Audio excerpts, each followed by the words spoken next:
Hello. या व्हिडिओमध्ये आपण रोमक अभिस्तर ऊती किंवा सिलिएटेड इपिथेलियम काय असतं हे बघणार आहोत. तर या रोमक अभिस्तर ऊतींमध्ये अभिस्तर पेशींवर केसांसारख्या रचना असतात, ज्यांना आपण रोमक किंवा सिलिया असं देखील म्हणतो. आता या ऊती स्तंभीय म्हणजेच कॉल्युमिनर किंवा घनाभरू म्हणजेच क्युबॉइडल असू शकतात.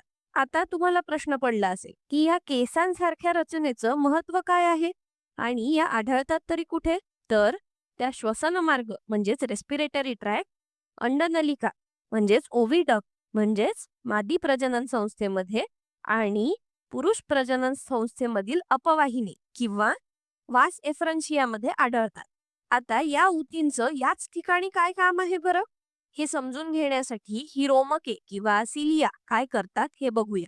समजा हा तुमचा श्वसन मार्ग आहे, ठीक आहे, आणि नाकाच्या मागील भागात म्हणजे श्वसन मार्गाच्या मागच्या भागात काही धुळीचे कण तरंगत आहेत. आता हे धुळीचे कण आपल्या फुफ्फुसांसाठी घातक असतात आणि हे इथे साचून राहता कामा नये, बरोबर? म्हणून शरीराला ते तिथे नको असतात. म्हणून शरीर काय करतं? तर या धुळीच्या कणांपासून सुटका करून घेतं. याचप्रमाणे तुमच्या नाकात आणि वरच्या श्वसन मार्गात काही जीवाणू, विषाणू तसेच अजून सूक्ष्मजीव देखील असू शकतात, जे आपल्याला भरपूर हानिकारक असतात. त्यामुळे शरीराला या सगळ्यांपासून सुटका हवी असते. म्हणून शरीर काय करतं तर श्लेष्मल किंवा म्युकस स्त्रवतं.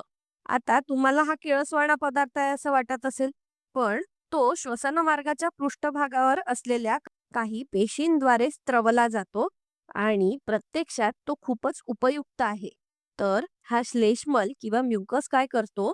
हा एक चिकट पदार्थ असतो, बरोबर? तो या सर्व धूळ, जीवाणू, विषाणू यांना आत अडकवून ठेवतो आणि नंतर शरीर या सर्व अडकलेल्या गोष्टींसह हा पूर्ण श्लेष्मल बाहेर काढून टाकतो.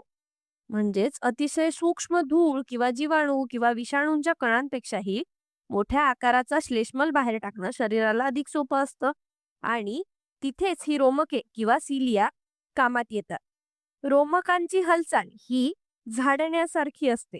म्हणजेच जसं एखाद्या झाडूचा वापर फरशी झाडण्याकरता केला जाऊ शकतो, त्याचप्रमाणे रोमके, ज्यांची रचना मुळात झाडूसारखीच असते, ते हालचाल करायला लागतात आणि याचमुळे हे श्लेष्मल पुढे सरकायला लागतं आणि शेवटी हे शरीरातून बाहेर टाकलं जातं आणि हे सगळं श्वसन मार्गात किंवा रेस्पिरेटरी ट्रॅकमध्ये घडतं. आता हीच रोमके जेव्हा हालचाल करतात तेव्हा काय होतं याचं एक दुसरं उदाहरण बघूया. स्त्री प्रजनन संस्थेमधील अंडाशयामध्ये जाऊया. ही आहेत स्त्री प्रजनन संस्थेमधील अंडवाहिनी किंवा ओव्हिडक्ट मधली रोमक अभिस्तर ऊती. तुम्हाला माहिती आहे, स्त्री प्रजनन संस्थेमधील अंडाशय दर महिन्याला एक अंडपेशी स्त्रीच्या अंडनलिकेमध्ये सोडते आणि ही अंडपेशी गर्भाशयाच्या दिशेने पुढे ढकलली जायला लागते. तिथेच या रोमकांची ही झाडण्यासारखी क्रिया कामात येते. ही अंडपेशी या रोमकांमुळे गर्भाशयाच्या दिशेने ढकलली जाते आणि हेच आहे या रोमक अभिस्तर ऊतींचं काम. यांच्यावर असलेल्या या केसासारख्या संरचना, ज्यांना आपण रोमके किंवा सिलिया म्हणतो, ते अशाच प्रकारे काम करतात.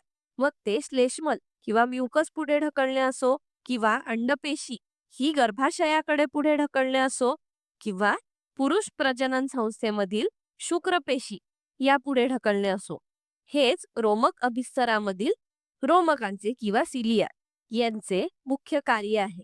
समजलं? या व्हिडिओसाठी इतकंच. धन्यवाद.